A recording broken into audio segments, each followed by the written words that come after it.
Merci de nous rejoindre pour cette dernière partie de l'Africa Newsroom. Ramayad, ancienne secrétaire d'État chargée des affaires étrangères et des droits de l'homme. Alkani Ben Mohamed Diouf, expert en communication et marketing politique, et l'éditorialiste Alfred Chango sont toujours avec nous. Place à notre Zoom culture et société consacré aujourd'hui au trafic de médicaments.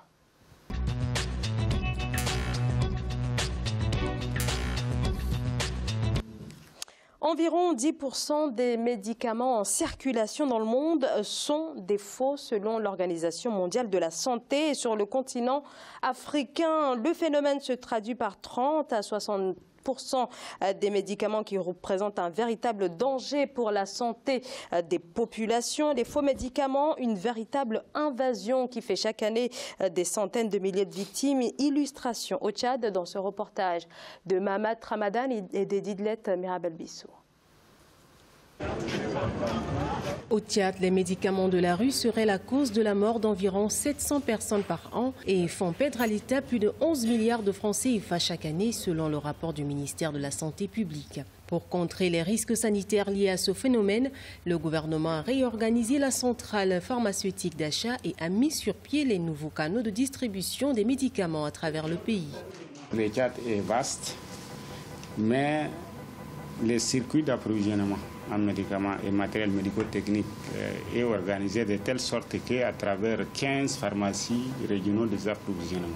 Dans chaque région, on doit avoir une pharmacie régionale qui doit à son tour faire les mêmes relais de la centrale au niveau national pour amener les médicaments au niveau des hôpitaux de district, hôpitaux régionaux et des centres de santé, pour contrôler l'importation. Parce qu'actuellement, tout le monde importe les médicaments. Et ça, ce n'est pas normal. Parce qu'il y a des importateurs agréés par le ministère de la Santé qui doivent importer des médicaments et l'autorité doit suivre ces médicaments.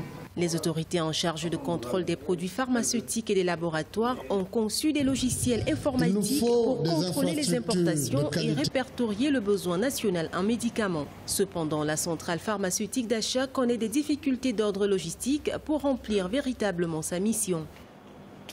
Pour faire venir les produits par bateau, ça met du temps et ce qui entraîne parfois des ruptures de stock au niveau de la centrale. Et l'autre difficulté, c'est que s'il faut les faire venir par la voie aérienne, cela va encore coûter plus cher. Et s'il faut revendre ces produits plus cher à la population, on trouve que cela ne va pas remplir la mission de la CPA, qui est celui de mettre les produits moins chers, accessible à toute la population. Le Tchad compte seulement une cinquantaine de pharmaciens reconnus par l'État pour une population estimée à 12 millions d'habitants en 2017. Le ratio est d'un pharmacien pour 240 000 habitants, alors que la norme internationale voudrait qu'il y ait un pharmacien pour 15 à 20 000 habitants. Alfred, les faux médicaments sont en grande majorité dans les commerces de rue. 200 000 personnes, on l'a dit tout à l'heure, sont victimes chaque année de ce trafic. Résoudre cette problématique, c'est une question aujourd'hui de santé publique. C'est une question vitale, Zaraou. C'est vraiment. Alors, ce n'est pas seulement le cas du Tchad. Là, on l'a pris exemple. On parle de l'Afrique de manière générale. C'est ça, exactement. Les pharmacies de la rue, ça pilule un peu partout. Pourquoi? Parce que, on parlait tout à l'heure de la question du pouvoir d'achat. La majorité de ces populations africaines n'ont pas le pouvoir d'achat qui leur permette d'acheter les médicaments déjà dans les vraies pharmacies. Et donc recourt souvent aux pharmaciens du coin, de la rue, mais qui n'a aucune compétence là-dessus, dont on ne sait pas d'où proviennent les médicaments. Donc ça, c'est l'une des premières remarques que je pourrais faire à ce propos. Ensuite, il y a le deuxième problème, c'est-à-dire que le fait que la plupart des pays africains dépendent pour leurs médicaments de l'étranger, ça les affaiblit justement dans la manière d'organiser la distribution des médicaments dans la plupart de ces pays-là.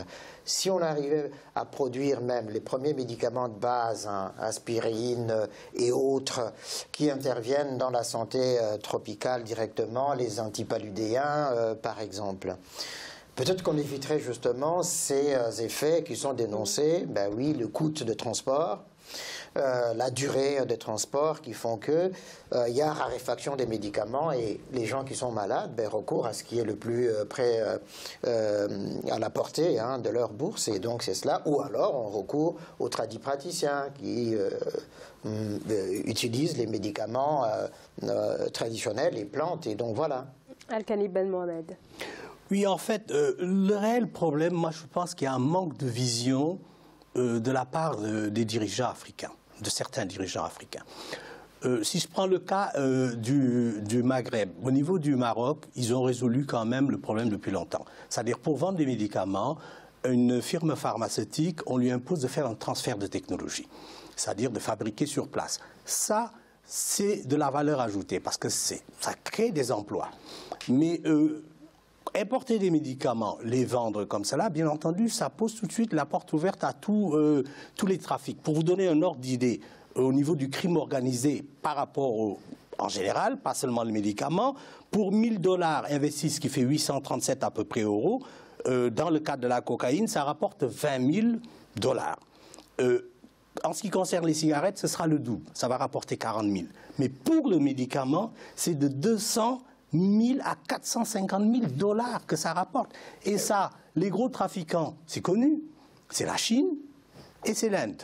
Alors, s'il n'y a pas de transfert de technologie, bien entendu, on ne fait qu'importer, là, ils vont parler de coûts, le transport par bateau ou par aérien, mais si on commence par fabriquer, en créant des unités sur place dans les pays, s'ils s'organisent un peu, surtout moi je parle au niveau de l'Afrique subsaharienne, qu'ils essayent dans le cadre d'une intégration, que ce soit la CEDEAO ou autre, pour voir une usine de tel médicament dans tel pays, une autre dans tel autre, pour vous donner une idée.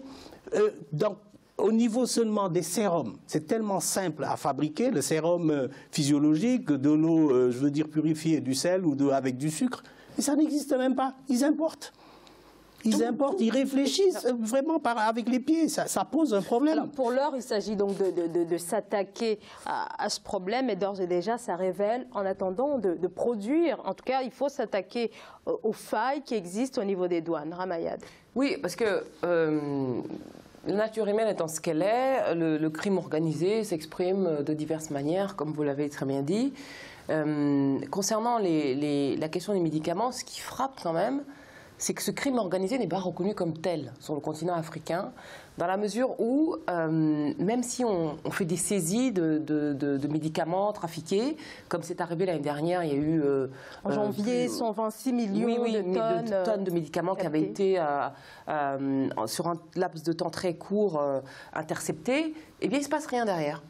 On a une espèce d'impunité qui fait que le trafic est libre. Par exemple, il n'y a pas de législation au Congo, il n'y en a pas au Libéria, il n'y en a pas en Guinée équatoriale. Sinon, c'est entre 6 jours d'emprisonnement à 6 mois au Cameroun et au Sénégal.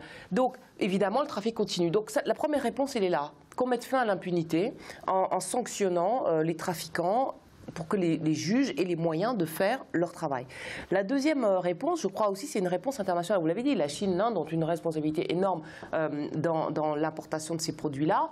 Et donc, la réponse internationale, elle avait existé à travers le... Il faut ajouter le Nigeria aussi, quand même. Et le Bénin, qui sont des portes d'entrée au niveau du continent. Il y a eu la résolution Medicrime du Conseil de l'Europe, qui était une disposition intéressante parce qu'elle était ouverte à d'autres pays, pas seulement les Européens. Et le Maroc, par exemple, l'avait signé, ainsi qu'un autre pays africain, pardon, je ne me rappelle plus, mais les autres ne l'ont pas fait. Et donc, là aussi, il y a un arsenal juridique législatif qu'il convient de compléter pour qu'il y ait un droit de la sanction de ce genre de trafic. Et puis, je dirais aussi, une fois qu'on a saisi les médicaments, il y en a beaucoup qui, enfin, on ne sait pas quoi en faire. Il y en a beaucoup qui repartent dans le circuit. C'est parce que si on brûle, ça fait de la pollution, donc on les garde et puis puis on ne sait pas combien de temps on les garde, ni qui va les garder, et quels sont les risques inhérents finalement, ils reviennent donc, sur ça le marché. revient. Donc il y a un moment donné, la responsabilité des États, elle est là, c'est-à-dire que sur les 3 domaines dont je viens de parler, il y a une vraie action qui peut être menée, qui ne dépend ni des Chinois, ni des Indiens, ni de qui que ce soit, mais exclusivement, c'est du domaine du régalien. Quant aux solutions alternatives, effectivement, les transferts de technologie me semblent absolument importants, pas seulement pour l'emploi, mais aussi pour qu'il y ait une souveraineté sanitaire, c'est-à-dire une capacité des États à se prendre en charge eux-mêmes pour leur population, parce que 200 000 morts par an du fait du trafic des médicaments, c'est quand même énorme. Là encore, pardon de me répéter, la vie humaine a-t-elle une valeur sur le continent africain, parce que c'est un chiffre qui ferait scandale n'importe où. Et puis dernier point, les plantes dont vous parliez d'un air un peu rapide comme ça, excusez-moi, mais c'est intéressant la médecine non conventionnelle. Ça revient même en force dans plein de pays occidentaux, et l'Afrique a un savoir-faire ancestral là-dessus, qui peut servir de base, effectivement, à cette souveraineté sanitaire et médicamenteuse dont je parlais tout à l'heure. Donc il y a là une capacité pour le continent africain, par sa culture, à apporter même au monde mais dont le continent africain n'a pas conscience, justement. Mais ça, c'est dommage. Et ça, c'est la responsabilité des leaders, quels qu'ils soient d'ailleurs, politiques, économiques, culturels, de faire avancer la question de la souveraineté. Mais moi, j'en parle. Al-Khani Ben Mohamed. Oui, moi je vais rebondir sur une chose. C'est vrai que là, nous sommes sur le médicament éthique et les médicaments de la rue. Mais il y a 48 heures, quand même au niveau de l'Afrique, un grand groupe que je citerai, qui est Glaxo, s'est retiré quand même du marché africain, c'est-à-dire au niveau de la promotion du marketing pharmaceutique. C'est énorme. Et après une conférence téléphonique en disant comme ça, il y a plus de 600 salariés qui restent sur le carreau. Voilà, à partir de... immédiatement, ça y est, vous êtes licencié, voilà, la législation va suivre son cours, etc. Mais si des groupes comme ça se retirent, mais ça va laisser la porte ouverte encore beaucoup plus à tous ces clandestins qui vont envahir le marché. Alors ça, c'est une chose. Mais quand même, la seconde chose, on a quand même sur le Sénégal, par exemple, un groupe comme Pfizer qui est quand même qui va aller sur le Maroc. Mais il y a quand même un malaise. Mais moi, ce malaise, je dis, c'est parce qu'il y a une très mauvaise prise en charge des autorités publiques par rapport à la politique de la santé et du médicament. Et c'est quand même beaucoup plus important qu'un aéroport. Hein. Ça, on est tout à fait d'accord. Si c'est pour voir 400 000 gus en train de manifester comme si c'était un jour férié, mais ça, c'est quand même important. Bon, maintenant, ceci étant dit, que font nos dirigeants face à cela ? Il serait inconcevable qu'en France ou chez Glaxo, par exemple en Angleterre, qu'on fasse une conférence téléphonique autour de 600 ou 800 personnes en leur disant, voilà, mesure immédiate, vous êtes tous licenciés, vous restez chez vous, et puis voilà. Il faut aussi que les laboratoires pharmaceutiques prennent leurs responsabilités. Oui. C'est aussi à eux de ne pas être concurrencés par des faussaires. Il y en a d'ailleurs qui, comme Merck ou des Allemands ou Sanofi, qui développent des techniques pour que justement les boîtes de médicaments faux soient repérées. D'ailleurs, alors du coup, il faudrait que les pouvoirs publics, en tout cas en Afrique, accompagnent tout cela d'une pédagogie, apprendre aux gens à repérer le vrai du faux. On a parlé du prix, comme quoi c'est moins cher. Souvent, ils poussent le vice jusqu'à produire des médicaments faux, mais qui coûtent le même prix que le vrai. Donc, et là, ça devient très compliqué. Mais à qui profite le crime? Et donc, aux trafiquants. C'est ça, aux trafiquants. Mais qui sont les gros trafiquants? Est-ce que ce ne sont pas je veux dire, parfois, les dirigeants qui, dans le sous-bassement, récupèrent aussi? Parce que s'il y a une impunité, c'est parce que forcément... Il y a des solutions simples. Au niveau des laboratoires, on pourrait sérier les boîtes. Vous savez, les boîtes portent un numéro unique. Mais c'est le cas, mais les Chinois sont très forts. Il faut le faire. Il faut développer, avec la téléphonie mobile qui se développe sur le continent de manière vraiment exponentielle, il y a aussi la capacité, avec des systèmes qui sont faits par certains laboratoires, pour le client ou le patient d'interroger le laboratoire pour savoir si c'est un vrai médicament à partir d'un SMS. Il y a des méthodes aussi qui peuvent être prises en charge par chacun. Oui, mais au lieu de nous plaindre justement de ces laboratoires, créons nos propres laboratoires en Afrique. Ça résoudrait au moins une bonne partie du problème que nous soulevons ici. Et puis peut-être accompagner de ça par une sécurité sociale, une prise en charge. Voilà, les personnes qui ont recours à ces faux médicaments, ce sont des personnes, dans la plupart du temps, qui sont dans la pauvreté. santé. Donc, tout à fait, c'est un tout, hein, c'est vraiment un tout. Voilà. Merci beaucoup à vous tous. Merci Alkani Ben Mohamed d'avoir accepté notre invitation. Je rappelle que vous êtes expert en communication et en marketing politique. Merci à vous également, Ramayad, d'avoir accepté notre invitation. Je rappelle que vous êtes ancienne secrétaire d'État chargée des affaires étrangères et des droits de l'homme. Un grand merci à Augustin Tchameni, avocat au barreau de Paris, qui était avec nous en tout début d'émission. Alfred, merci.